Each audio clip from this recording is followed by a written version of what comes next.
뭐 이것도 문제가 윤석열 지금 안 하는 것도 문제가 있지만 무능해서 아무리 무능해도 검찰에서 윤석열이랑 같이 이상민까지 던져줬잖아요. 맞습니다. 근데 이상민도 아예 손을 안 대고 있는 듯한 왜냐면 여러분 지금 뉴스 네이버 이상민 쳐보세요 뉴스 그러면 국민의힘 이상민이랑 연예인 이상민밖에 안 나옵니다. 진짜 이상민이 꽁꽁 숨겨져 있어 지금. 그렇죠. 이상민 먼저 하면 되잖아요. 그- 같이. 그렇죠. 이제 근데 이런 부분이 있다고 하더라고요. 참 저도 이제 법조 전문가가 아니니까 일단 체포하고 나면은 압수수색이 안 된대요. 법적으로. 예를 들자면 윤석열을 체포하잖아요. 그러면 윤석열이 없는 상황이기 때문에 대통령실을 압수수색이 안 된대요. 그래서 지금 현재 증거도 많이 확보하지 못했고 수사에 대한 논리적 구성도 되지 않은 상황에서 바로 윤석열을 체포하는 것이 우리 김태형 기자 이야기하는 것처럼 특검도 지금 빨리 시작이 안 돼 있는 상황에서 바로 공수처가 잠시 하다가 검찰이 기소돼서 바로 수사 제대로 없이 재판으로 넘어가야 되는 게 아니냐라는 이런 우려를 하고 있다라고 이야기를 하고 있고 이게 지금 오늘 평론가들이라든가 정치권에서 쫙 돌아다니는 이야기인데요. 여기에 대해서 제가 최초로 한번 비판하겠습니다. 최초 비판 누구를 어떤 점을? 그런 이야기하는 모든 사람들. 네. 이게 법조인의 꽉 막히고 짧은 생각이에요. 사실 윤석열 수사 재판이라는 것이 공수처에서 20일 그리고 경찰에서 열흘, 검찰에서 며칠, 특검에서 2달 하고 끝날 것 같아요. 말도 안 되는 소리입니다. 이거는요. 정권이 바뀌거나 윤석열이 완벽하게 탄핵이 인용되잖아요. 앞으로 향후 4년 동안도 할 수 있는 이야기입니다. 할 수 있는 일입니다. 이 사람들이 앞에 있는 자기가 속해 있는 조직과 그 조직에 관련되는 법만 보는 근시안인 거예요. 그래서 법조인들이 제가 정치하면 안 된다라는 이야기를 늘 하는 건데 예를 들어볼게요. 전두환 노태우가 쿠데타를 했잖아요. 네네. 거기에 대해서 성공한 쿠데타는 처벌할 수 없다. 현행법이 없다. 이런 이야기를 했습니다. 그 이야기 했어요. 그죠? YS가 나중에 특별법 만들어가지고 공소시효까지 다 없애고 다시 다 처벌 다 했습니다. 이야기는 뭐냐면요. 지금은 자기가 보는 작은 형법의 수준으로 볼 것이 아니라 대한민국의 역사를 보고 정치적이고 그리고 민주주의라는 관점에서 접근해야 돼요. 윤석열을 무조건 잡아 넣어야 됩니다. 그렇죠. 구속시켜야지만이 제가 앞서 말씀드린 것처럼 헌재에서 탄핵하기가 편해집니다. 그럼 윤석열이 대통령이 아니게 됩니다. 그렇죠. 그 뒤에는요.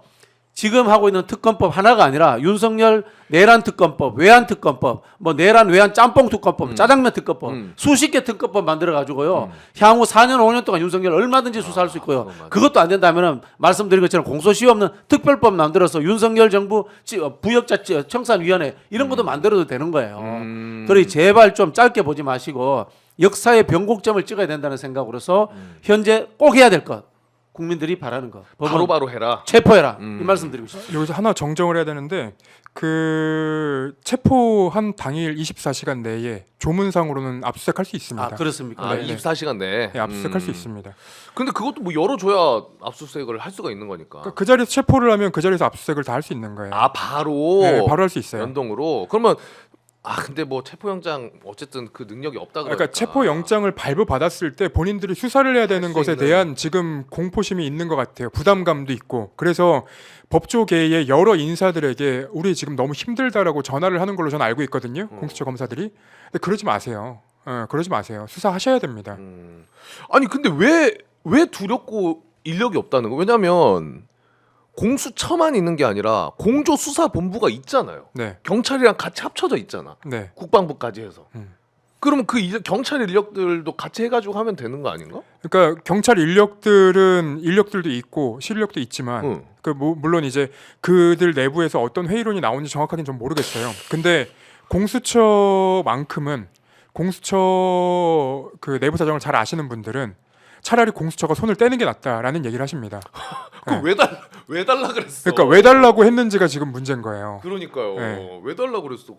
이거는 우리한테 수사권 있는 거라고 계속 달라 그랬잖아요. 그렇죠. 그럼 검찰도 이걸 알고 던져줬을까요? 공수처한테? 그렇다고 봐야죠. 그러니까 제가 처음에 나와서 그 얘기를 했잖아요. 네. 검찰로서는 꽃놀이패라니까요.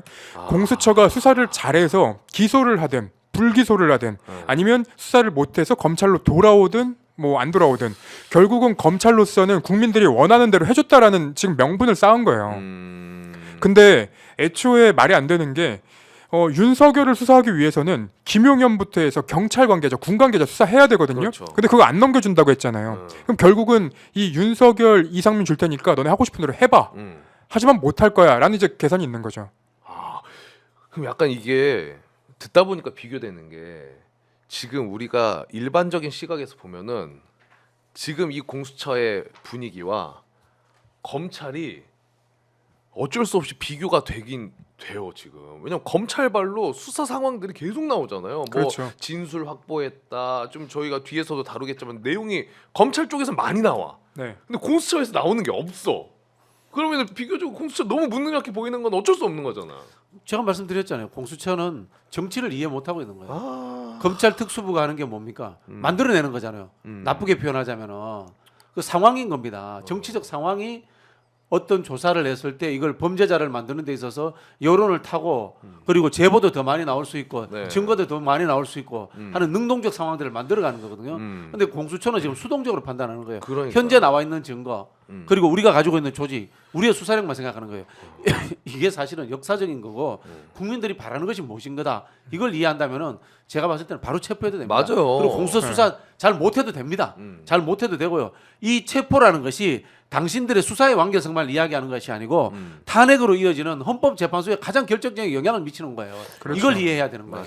맞아. 그리고 지금 이제 검찰에 계셨던 분들이나 아니면 많은 법조인들이 이제 그런 얘기들을 해요. 그러니까 앞에 문상호를 공수처가 잡아서 구속을 시켰잖아요. 그렇죠. 그럼 이미 예습은 한 거예요. 그러니까 문상호와 같은 논리로, 같은 방법으로, 같은 이제 단계로 윤석열을 잡아 넣으면 돼요. 근데 지금 그걸 못 하고 있는 거예요. 왜 못 할까요? 무더워? 윤석열이? 그러니까 그 뒤에 자기네들이 책임져야 될 것들이 너무 이제 부담이 되는 거죠. 책임지기 뭐 있나? 그러니까 말씀 주신 것처럼 이 공수처라는 곳은 애초에 태생 자체가 정치적이에요. 아. 어떤 수사를 하든 정치적인 비판을 받을 수밖에 없어요. 왜냐?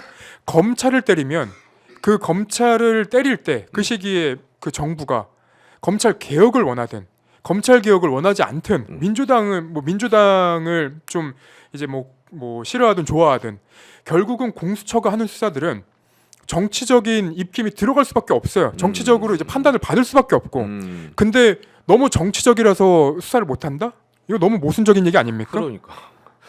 아니 지금 왜냐면 검찰이 뭔가 잘해 보인다라는 느낌으로 말씀드렸잖아요. 근데 이거를 굉장히 경계해야 되는 게 뭐냐면 검찰도 지금 이 내란 상황에서 자유로운 상황이 아니에요. 자유로운 입장이. 왜냐하면 14일에 민주당에서 추미애 의원이 그 얘기했잖아요. 이 검찰도 계엄에 개입한 정황이 드러나고 있다. 제보를 받았다라고 하면서 계엄 선포 이후에 여인영이가 밑에 애한테 검찰이랑 국정원이 올 거니까 요 선관위 요거 검찰 잘 지원하면 돼. 네. 요 제보 받았다 그랬는데 지금 경찰에서는 요거를 팩트 체크를 해버렸어요. 요 진술을 받고 있어요. 그리고 진술이 나왔어.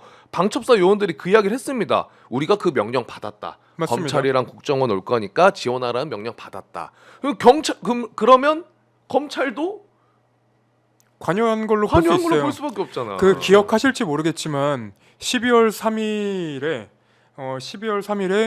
가장 먼저 그 모인 그 기관이 검찰이에요. 맞아요. 오후 11시에 모였거든요. 그러니까 맞아. 윤석열의 그 담화가 10시 23분이었고 11시에 검찰이 모이고 11시 반에 포고령이 나와요. 그럼 검찰은 왜 모였을까요? 미리 알고 있었겠지. 대검에 그 수뇌부가 모였다는 거예요. 그럼 왜 모였는지를 저희가 알아야 되는데 왜 모였는지는 한 번도 나온 적이 없어요. 그러니까. 그 여인영 사령관의 그 말투를 한번 분석을 해보면요. 네. 내가 검찰 고위직이나 또는 국정원으로부터 직접 들었다는 이야기가 아니에요. 제3자를 통해서 들었다라는 느낌이 나오는 말투입니다.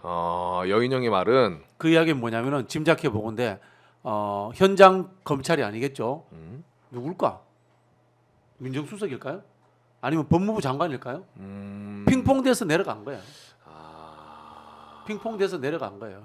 자, 우리 검찰의 포렌식 팀이 있잖아요. 네. 거기 뭐 대한민국 제일 잘하는 데 아닙니까? 네. 정보 다루는 대검 산하에 있는 그렇죠. 정보를 다루는 곳은 또 국정원입니다. 네. 근데 생각을 해보면요, 이 검찰의 포렌식 팀에다가 명령을 내릴 수 있는 사람들이 몇 명 있을까요? 몇 명 됩니다. 대검 검찰총장, 그다음 민정수석, 법무부 장관, 박성재. 뭐 요 정도 됩니다. 그죠? 네. 근데 국정에는 명령 내릴 수 있는 사람 또 누굴까요? 또 뭐 국정원장, 그다음에 또 민정수석, 뭐 몇 명 됩니다. 그 어느 선에서 명령이 내려갔을 거라는 거예요. 그러니까 민정수석이 근데 진짜 안 보이네. 왜냐면은 행안부 장관, 법무부 장관, 민정수석 그리고 뭐 법제처장인가? 그 다음 날에도 모여가지고 했다잖아요, 넷이서 또 그냥. 모여 있었잖아요. 네. 이거 굉장히 수상한 거거든 사실 이 모임 그렇죠. 자체도. 네. 그거 가지고 뭐 그냥 밥 먹었다라고 하는 것 자체도 굉장히 의심스럽고. 근데 지금 우리가 공수처의 이런 뜨뜻미지근함한 그리고 기자님이 취재한 그 무능력함 네. 그리고 검찰도 이 내란에서 자유롭지 못한 상황. 그래서 우리가 계속 보고 있는 게 특검인데 요 특검을 안 하고 있는 게 누구냐? 한덕수입니다. 네. 와. 어제 안 할 것 같다라는 보도는 나왔는데 오늘 실제로 국무회의에 이 내란 특검법이랑 김건희 특검법을 안 올렸어요. 그러면서 요거 여야가 머리를 맞대고 뭐 네. 합의 뭐 이런 얘기를 했더라고요. 어떻게 보셨습니까, 우리 평론가님은? 한덕수가 이렇게 그냥 뭐 막무가내 침대 축구 거죠. 여야를 머리를 맞대지 않고 올라온 법이라는 것을 뻔히 알면서 머리를 맞댈 일이 없다는 것을 뻔히 알면서 지금 저런 이야기를 하고 있는 거지 않습니까? 개 풀 뜯어먹는 소리 하고 있는 건데요. 이게 왜 개 풀 뜯어먹는 소리인가 하면요. 저 법률안이 통과될 때 195대 85로 통과됐어요. 네. 이미 재석의 3분의 2가 넘어서 통과됐습니다. 맞아요. 그러면은 한덕수가 마음에 안 들면 거부권 바로 행사하면 돼요.